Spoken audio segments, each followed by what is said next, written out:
प्यारे बच्चों नमस्कार। आज हम पढ़ने वाले हैं कक्षा 8वीं की हिंदी से बस की यात्रा। यह पाठ जो है हरिशंकर परसाई जी द्वारा व्यंग्य शैली में लिखा हुआ यात्रा वृत्तांत है। इसमें यात्रा का वर्णन है। एक खटारा पुरानी बहुत ही बेकार स्थिति में जा चुकी बस से कुछ मित्र यात्रा करते हैं और उसका मालिक भी बस कंपनी का मालिक भी इनके साथ यात्रा करता है और उसी यात्रा का बहुत रोचक और व्यंग्यपूर्ण शैली में जो है हरिशंकर परसाई जी ने वर्णन किया है। आइए देखते हैं हम पाठ को। हम 5 मित्रों ने तय किया कि शाम 4 बजे की बस से चलें। पन्ना से इसी कंपनी की बस सतना के लिए घंटे भर बाद मिलती है, जो जबलपुर की ट्रेन मिला देती है। सुबह घर पहुंच जाएंगे। हम में से 2 को सुबह काम पर भी हाजिर होना था, इसीलिए वापसी का यही रास्ता अपनाना जरूरी था। लोगों ने सलाह दी कि समझदार आदमी इस शाम वाली बस से सफ़र नहीं करते। क्या रास्ते में डाकू मिलते हैं? नहीं, बस डाकिन है। इस बस की बात हो रही है। इस बस की हालत देखिए। इसको लोग डाकिन कहते हैं। डाकिन मतलब भूतनी कह सकते हैं आप एक तरह से। इसकी हालत खुद इतनी ख़राब है, इतनी डरावनी है कि इसको किसी भूतनी से कम नहीं मानते थे लोग। बस को इस बस में यात्रा करने से लोग बचते थे। तो जब 5 मित्रों ने तय किया कि हम शाम वाली बस से जाएंगे और इस बस से जाएंगे तो 1 घंटे बाद हमें जो है 1 घंटे बाद वो सतना के लिए मिलती है और उसके बाद जबलपुर जाने वाली ट्रेन मिल जाती है इस बस से जाने पर। मगर वहाँ के समझदार लोगों ने मना किया कि जो व्यक्ति समझदारी दिखाता है वो इस बस में सफ़र नहीं करता, क्योंकि ये बस की हालत बहुत ख़राब है। खटारा बस है, कभी भी कुछ हो सकता है, इसके साथ कभी हादसा हो सकता है। मगर जाना ज़रूरी था तो यात्रा तो करनी पड़ेगी, इसलिए इन्होंने किसी की बात सुनी नहीं। चले जाते हैं। बस को देखा तो श्रद्धा उमड़ पड़ी। इसको देख कर के इसके बुढ़ापे को देख करके इन लोगों के मन में भक्ति का भाव आ गया। बेचारी कितनी बूढ़ी हो गई है, खूब वयोवृद्ध, बहुत बूढ़ी है। मैंने इसका रिटायरमेंट का टाइम हो चुका है, मगर कंपनी वाले इसको रिटायर नहीं कर रहे हैं। इसकी हालत देख करके बता सकते हैं आप। सदियों के अनुभव के निशान लिए हुए थी। लोग इसीलिए इससे सफ़र नहीं करना चाहते हैं कि वृद्धावस्था में इसे कष्ट होगा। यह बस पूजा के योग्य थी, उस पर सवार कैसे हुआ जा सकता है? लेखक कहता है कि ये तो अब इसको कहीं रख करके मंदिर इसका बनवा देना चाहिए, इसकी पूजा होनी चाहिए, इस पर यात्रा करने लायक थोड़ी। इसीलिए लोग इसका सम्मान करते हैं, इस पर चढ़ने से बचते हैं। ये तो अब सफ़र करने लायक है ही नहीं। इसके हर एक पुर्जे पर जो है खरोंच है, टूट फूट है, जो इसके एक्सपीरियंस को बताती है कि बहुत दिन तक चली हुई है। इसको बहुत अनुभव है और बहुत बूढ़ी है, वयोवृद्ध यानी बहुत ही उम्र दराज है। इसकी उम्र बहुत काफ़ी हो चुकी है। बस कंपनी के एक हिस्सेदार भी उसी बस में जा रहे थे। हमने उनसे पूछा, यह बस चलती भी है? वह बोले, चलती क्यों नहीं है जी, अभी चलेगी। हमने कहा, वही तो हम देखना चाहते हैं, अपने आप चलती है यह? हाँ जी, और कैसे चलेगी? गजब हो गया, ऐसी बस अपने आप चलती है। हम आगा पीछा करने लगे। डॉक्टर मित्र ने कहा, डरो मत, चलो, बस अनुभवी है, नई नवेली बसों से ज़्यादा विश्वसनीय है, हमें बेटों की तरह प्यार से गोद में लेकर चलेगी। हम बैठ गए। जो छोड़ने आए थे वे इस तरह देख रहे थे जैसे अंतिम विदा दे रहे हैं। उनकी आंखें कह रही थी, आना जाना तो लगा ही रहता है, आया है सो जाएगा, राजा रंक फकीर। आदमी को कुछ करने के लिए एक निमित्त चाहिए। यहाँ पर लेखक बता रहा है कि जो लोग छोड़ने आए थे वो भी ऐसे अंतिम विदाई दे रहे थे जैसे अब वापस लौट के इनको वापस आना नहीं है अगर, इस तरह से। और डॉक्टर मित्र ने कहा कि डरो मत, ये पुरानी बस है, अनुभवी बस है, ये हमको जैसे एक माँ अपने बेटे को सुरक्षित रखती है, वैसे ही एक माँ की तरह हमें अपनी गोद में सुरक्षित ये लेकर जाएगी। उससे पहले लेखक जो है पूछता है कि क्या ये बस चलती भी है? बस की हालत देखते हुए तो जो कंपनी का हिस्सेदार होता है उस बस को चलवाने वाला, वो कहता हाँ ज़रूर चलती है। तो इस तरह से इनकी यात्रा की शुरुआत होती है और इंजन सचमुच स्टार्ट हो गया। बस चल पड़ती है, इंजन स्टार्ट होता है, बस चालू हो जाती है। ऐसा जैसे सारी बस ही इंजन है। इंजन तो एक तरफ होता है आगे की तरफ, मगर स्टार्ट होने के बाद ऐसा लगा कि पूरे बस में ही इंजन लगा हुआ है और हम इंजन के भीतर बैठे हैं। कांच बहुत कम बचे हैं, जो बचे थे उनसे हमें बचना था। हम फ़ौरन खिड़की से दूर सरक गए। इंजन चल रहा था, हमें लग रहा था कि हमारी सीट के नीचे इंजन है। लेखक कह रहा है कि बस स्टार्ट हुई तो स्टार्ट होने के साथ ही सारे शीशे वगैरह हिलने लगे उसके, और कुछ जो दो चार बचे हुए थे खिड़कियों के शीशे, उनसे हमें बचना था, नहीं तो वो कभी भी हमारे ऊपर गिर सकते थे, हमें उससे चोट लग सकती थी। और बस चलने के साथ ही हमें लग रहा था कि हम सबकी सीट के नीचे ही इंजन लगा हुआ है, हम इंजन के चलने के साथ हिल रहे थे।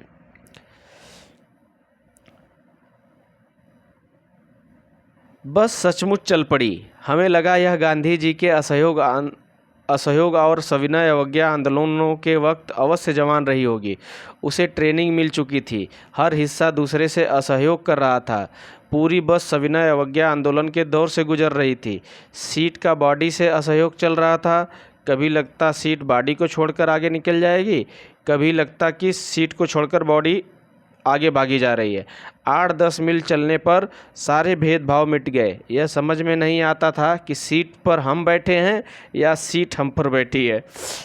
लेखक कहता है कि ये बस पूरी जो है गांधी जी के जो चलाए गए आंदोलन थे असहयोग और सविनय अवज्ञा, जिसमें हम भारतीयों ने मिल कर के अंग्रेज़ों का विरोध किया था, उनकी नौकरियां, उनके काम छोड़ करके असहयोग किया था। उसी तरह से ये उसी समय की बस है, इतनी पुरानी बस है, इसने ज़रूर वहाँ से ट्रेनिंग ली होगी असहयोग आंदोलन की, असहयोग करने की, और उस समय ये जवान रही होगी। आज बूढ़ी हो गई है। इसके हर एक पुर्जे का दूसरे पुर्जे से जो है, एक पार्ट का दूसरे पार्ट से असहयोग चल रहा है।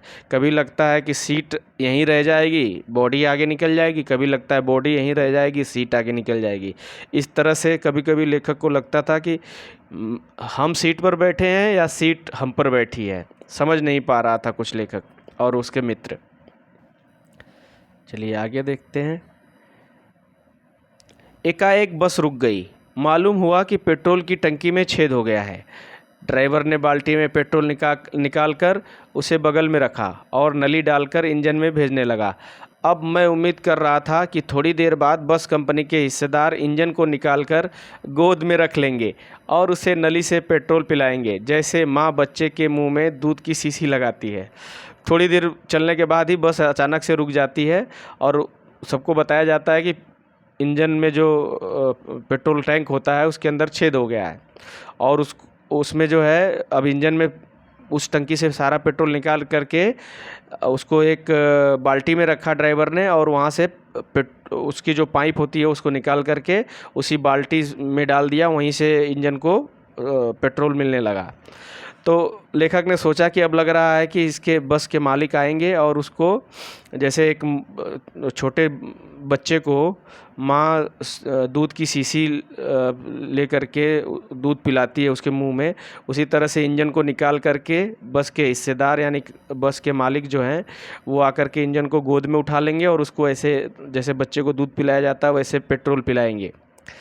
आगे कहता है लेखक, बस की रफ्तार अब 15-20 मील हो गई थी। मुझे उसके किसी हिस्से पर भरोसा नहीं था। ब्रेक फेल हो सकता था, स्टीयरिंग टूट सकता था। प्रकृति के दृश्य बहुत लुभावने थे। दोनों तरफ हरे भरे पेड़ थे जिन पर पक्षी बैठे थे। मैं हर पेड़ को अपना दुश्मन समझ रहा था। जो भी पेड़ आता डर लगता कि इससे बस टकराएगी। वह निकल जाता तो दूसरे पेड़ का इंतज़ार करता। झील दिखती तो सोचता कि इसमें बस गोता लगा जाएगी। एकाएक फिर बस रुकी। ड्राइवर ने तरह तरह की तरकीबें की पर वह चली नहीं। सविनय अवज्ञा आंदोलन शुरू हो गया था। कंपनी के हिस्सेदार कह रहे थे, बस तो फर्स्ट क्लास है जी, यह तो इत्तेफाक की बात है। यानी बस में कुछ नहीं हुआ। बस के जो मालिक थे, जो एक यात्रा कर रहा था उस बस को चलाने वाला, वो कह रहा था कि बस में कोई दिक्कत नहीं है, बस तो एकदम फर्स्ट क्लास है, फर्स्ट क्लास, उसमें कोई समस्या नहीं है। ये तो किस्मत ही ख़राब है आप लोगों की, जो बस आज जो है रुक रही है बार बार। और लेखक को क्या लगता था कि इसका तो कभी भी ब्रेक फेल हो सकता है, कभी भी स्टीयरिंग टूट सकती है, इसके साथ कोई हादसा हो सकता है। और रास्ते में जो पेड़ आते थे लगता था कि अब इससे टकराई, अब इससे टकराई, वो निकल जाता तो लगता कि अब आगे कोई पेड़ आएगा उससे टकरा जाएगी।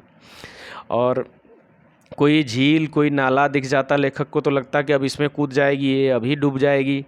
इस तरह से उसके अंदर डर बना हुआ था। क्षीण चांदनी में वृक्षों की छाया के नीचे वह बस बड़ी दयनीय लग रही थी।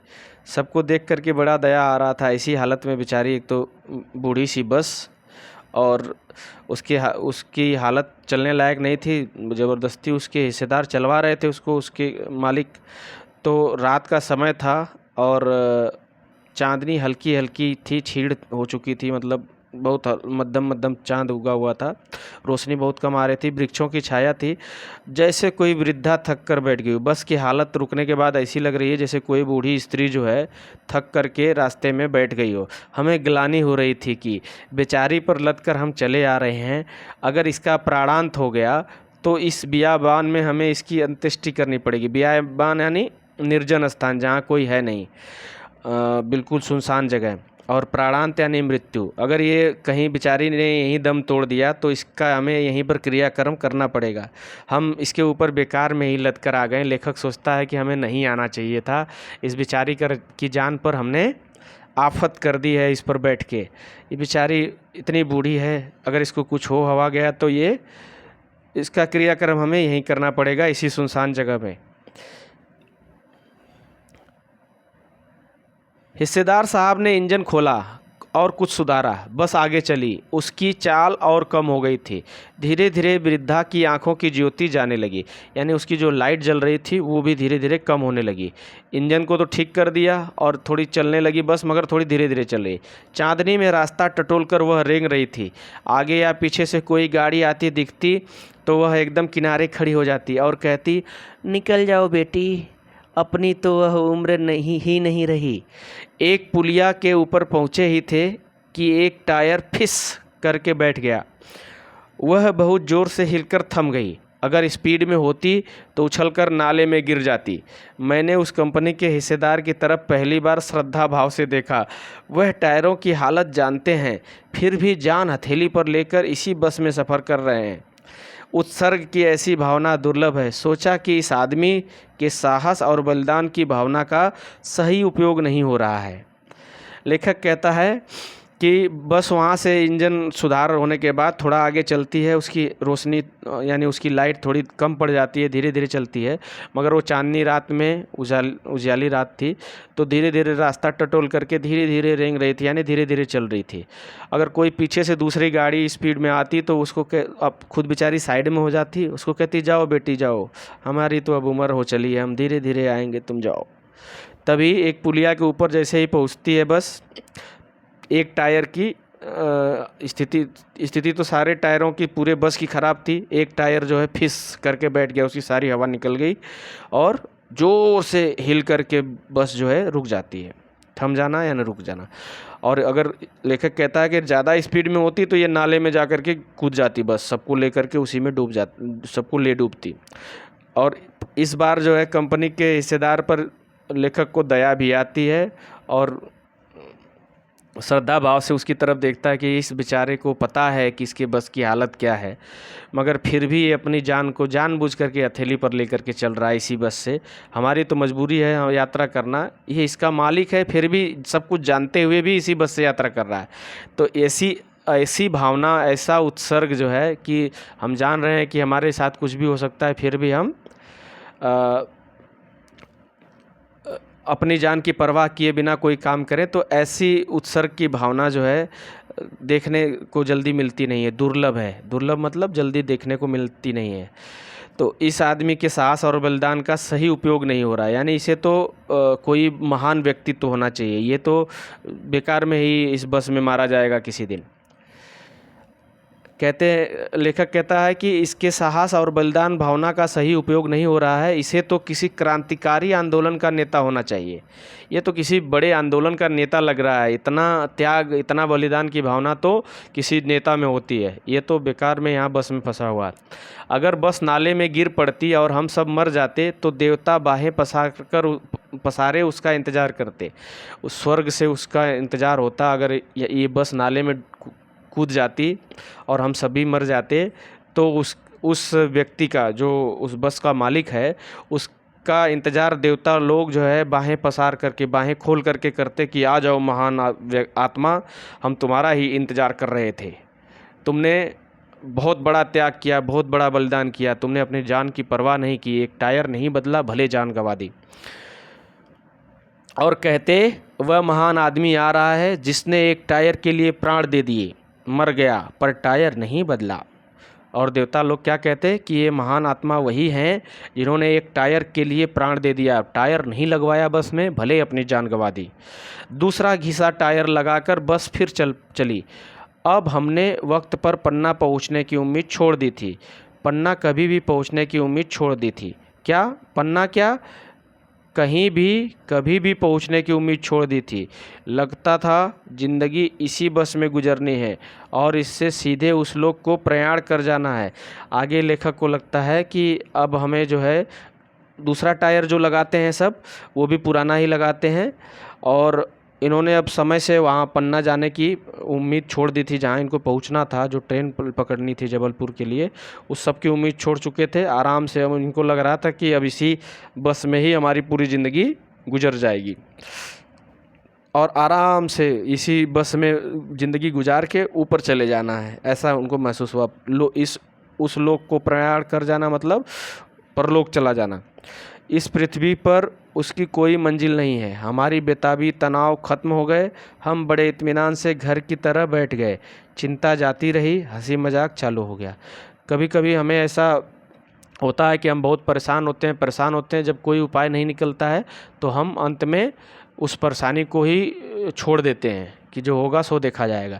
वैसे ही इनका सारा तनाव, इनकी सारी बेचैनी ख़त्म हो गई है और इत्मीनान से एकदम, जैसे घर में आदमी रिलैक्स होकर के बैठता है, वैसे रिलैक्स होकर के बैठ गए। चिंता विंता सब चली गई और हंसी मजाक इन सारे मित्रों का चालू हो गया। सभी लोग हंसी मजाक में लग गए, सब कुछ भूल गए, कुछ भी इनको अब याद नहीं है उस बस की हालत के बारे में और उस बस की यात्रा के बारे में कोई बात नहीं कर रहा। अगर सही मायने में देखा जाए तो यह व्यंग्य सिर्फ बस की यात्रा तक सीमित नहीं है, यह हमारे देश की स्थिति पर भी लागू होता है। जैसे इस बस के चारों टायरों की हालत है खस्ता हो चली है, वैसे ही हमारे लोकतंत्र के चारों जो पिलर्स हैं उनकी भी हालत कुछ न कुछ इस बस के घिसे पीटे टायरों की तरह हो चुकी है, जो कभी भी कहीं भी हमारा साथ छोड़ सकते हैं, कुछ भी हो सकता है। इस व्यंग्य को हम देखें तो इसमें हमारे पूरे देशवासी सवार हैं इस बस में, जो इन चार अब लगभग घिस चुके पहियों के साथ चल रहा है, जिसकी कोई वैलिडिटी नहीं रह गई है। परसाई जी बहुत बड़े व्यंग्यकार हैं। परसाई जी को समझने के लिए बहुत गहराई वाली सोच चाहिए होती है। हम जब किसी भी चीज़ को उनके नज़रिए से देखने की कोशिश करते हैं तब वो बातें हमें समझ में आती हैं कि हमारे देश में लोकतंत्र की आज जो हालत है, ठीक वही इस बस की हालत है। उसमें जो सवार लोग हैं उनके साथ कभी भी कुछ भी हो जाता है। हम थोड़े समय के लिए कोई हादसा होता है तो चिंतित होते हैं, बातें करते हैं, बहुत ज़्यादा चिंता करते हैं।